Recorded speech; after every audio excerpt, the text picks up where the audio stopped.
ಬನ್ನಿ ಶಾವಿಗೆ ಪಾಯಸ ಮಾಡೋದು ಹೇಗೆ ನೋಡೋಣ.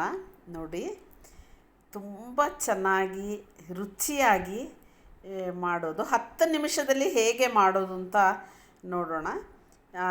ತುಂಬ ರುಚಿಯಾಗಿರುತ್ತೆ, ತುಂಬ ಚೆನ್ನಾಗಿರುತ್ತೆ. ಬನ್ನಿ ಹೇಗೆ ಮಾಡೋದು ನೋಡೋಣ. ಸ್ವಲ್ಪ ಪಾಯಸ ಮಾಡೋಣ ಅಂತ ಯಾಕೋ ತಿನ್ಬೇಕನ್ನಿಸ್ತು. ಈಸಿಯಾಗಿ ಬೇಗ ಮಾಡುವಂಥದ್ದನ್ನ ಸ್ವಲ್ಪ ಮಾಡೋಣ ಅಂತ ಬನ್ನಿ ನೋಡುವ. ಈಗ ಮಾಡೋಣ. ಸ್ವಲ್ಪ ತುಪ್ಪ ಹಾಕ್ಕೊಳ್ತೀನಿ.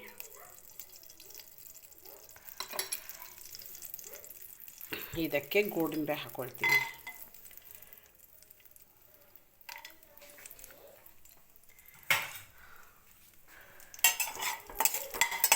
ಗೋಡಂಬಿ ಹಾಕ್ಕೊಂಡು ಸ್ವಲ್ಪ ಫ್ರೈ ಮಾಡ್ಕೊಳ್ಳೋಣ.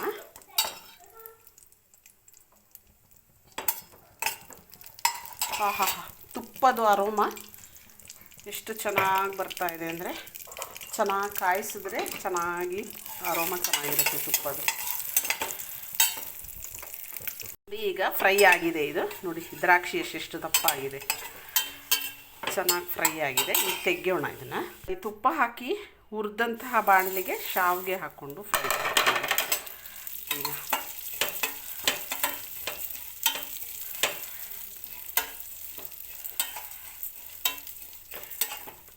ನಾವು ಗೋಡಂಬಿ ದ್ರಾಕ್ಷಿ ಹುರ್ಕೊಂಡಂತ ನೋಡಿ ಎಲ್ಲ ಫ್ರೈ ಮಾಡಿ ಇಟ್ಕೊಂಡಿದ್ದೀನಿ. ಈಗ ಅದೇ ಒಂದು ಇದಕ್ಕೆ ಶಾವಿಗೆ ಹಾಕ್ಕೊಂಡು ಹುರ್ಕೊಳ್ತಾ ಇದ್ದೀನಿ.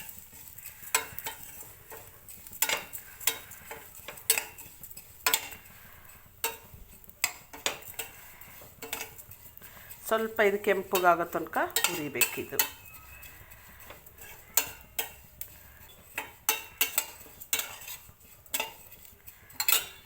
ತೆಂಗಿನಕಾಯಿ ಹಾಕ್ಕೊಳ್ತಾ ಇದ್ದೀನಿ. ತೆಂಗಿನಕಾಯಿ ಒಂಚೂರು ಗಸಗಸೆ ಹಾಕಿದ್ದೀನಿ. ಫ್ರೈ ಮಾಡಿರುವಂಥ ಗಸಗಸೆ ಹಾಕಿದ್ದೀನಿ.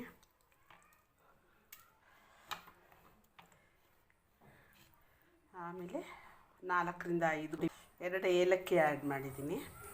ಇದನ್ನು ಮಿಕ್ಸಿಗೆ ಹಾಕೋಣ. ಸ್ವಲ್ಪ ಪಾಯಸಕ್ಕೆ ಮಿಕ್ಸಿ ಮಾಡ್ತಾಯಿದ್ದೀನಿ. ನೋಡಿ, ಸ್ವಲ್ಪ ಕಾಯಿ ಹಾಲು ತೆಗೆದಿದ್ದೀನಿ.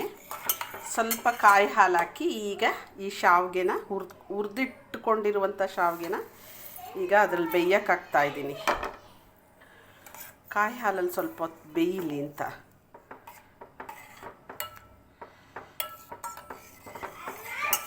ಬೇಯುವಾಗ ಸ್ವಲ್ಪ ಒಂದು ಚಿಟಿಕೆಯಷ್ಟು ಉಪ್ಪು ಹಾಕಬೇಕು. ಯಾವುದೇ ಸ್ವೀಟಿಗೆ ಉಪ್ಪು ಹಾಕಿದ್ರೇ ಟೇಸ್ಟ್ ಬರೋದು. ಸ್ವಲ್ಪ ಉಪ್ಪು ಹಾಕಿದ್ದೀನಿ. ಈಗ ಇದು ಸ್ವಲ್ಪ ಬೇಯಬೇಕು ಶಾವಿಗೆ. ನೋಡಿ, ಕಾಯಿ ಹಾಲಲ್ಲಿ ಫ್ರೈ ಮಾಡಿದಂಥ ಶಾವಿಗೆ ಬೇಯ್ತಾ ಇದೆ. ನೋಡಿ, ಇದು ಚೆನ್ನಾಗಿ ಬೆಂದ ಮೇಲೆ ಇಲ್ಲಿ ಕಾಯಿ ಇಟ್ಕೊಂಡಿದ್ದೀನಿ.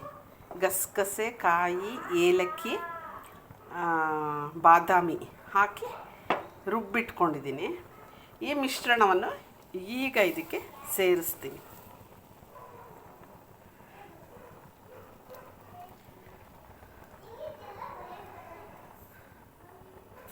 ಫುಲ್ ಇದಕ್ಕೆ ಮಿಶ್ರಣನ ಸೇರಿಸ್ಬೇಕು.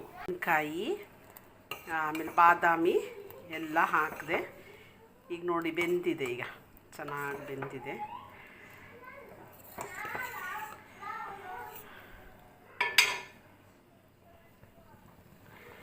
ಈ ಟೈಮಲ್ಲಿ ನೋಡಿ ಒಂದು 3/4 ಕಪ್ಪಷ್ಟು ಸಕ್ಕರೆ ಹಾಕ್ತೀನಿ.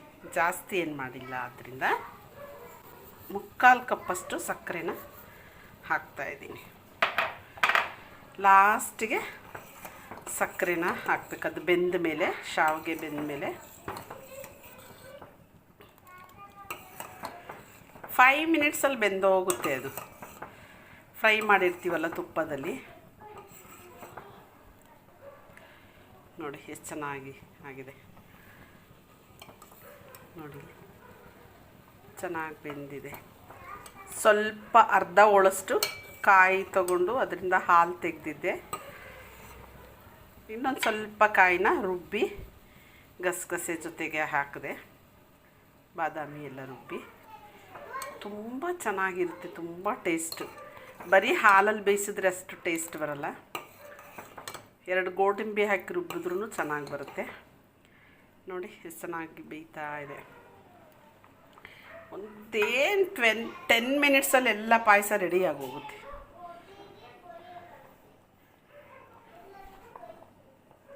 ಎಲ್ಲ ಪಾಯಸ ಅಂದರೆ ನನಗೆ ತುಂಬ ಇಷ್ಟ, ಅದರಿಂದ ಸ್ವಲ್ಪ ಮಾಡಿಕೊಂಡೆ. ನಾನು ಚಿನ್ನಿಮ ಮಾತ್ರ ಇರೋದು. ನೋಡಿ ಫುಲ್ ರೆಡಿ ಆಯಿತು. ಈಗ ಈ ಗೋಡಂಬಿ ಹುರಿದಿರುವಂಥ ಗೋಡಂಬಿ ದ್ರಾಕ್ಷಿನ ಅದಕ್ಕೆ ಹಾಕ್ಕೋಬೇಕು. ಎಲ್ಲ ರೆಡಿಯಾಗಿದೆ, ಬೆಂದೆಲ್ಲ ರೆಡಿಯಾಗಿದೆ. ಬೇಯಿಸಬಾರ್ದು ಇದು ಹಾಕಿದಾಗ, ಆಗಲೇ ಕ್ರಿಸ್ಪಿಯಾಗಿ ಆಗಾಗೆ ಬಾಯಿಗೆ ಸಿಗುತ್ತೆ.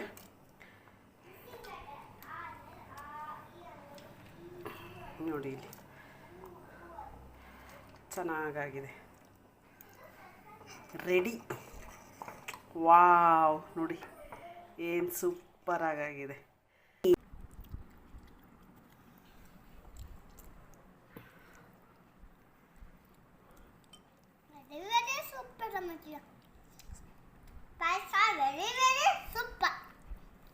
ತಿನ್ನು, ಚೆನ್ನಾಗಿದೆಯಾ? ತಿನ್ನು ಮಗನೇ.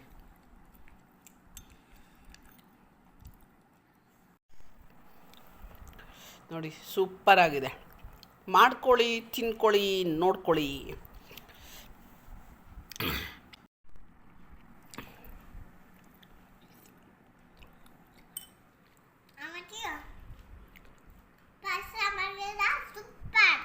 ಚೆನ್ನಾಗಿದೆಯಾ? ತಿನ್ನು.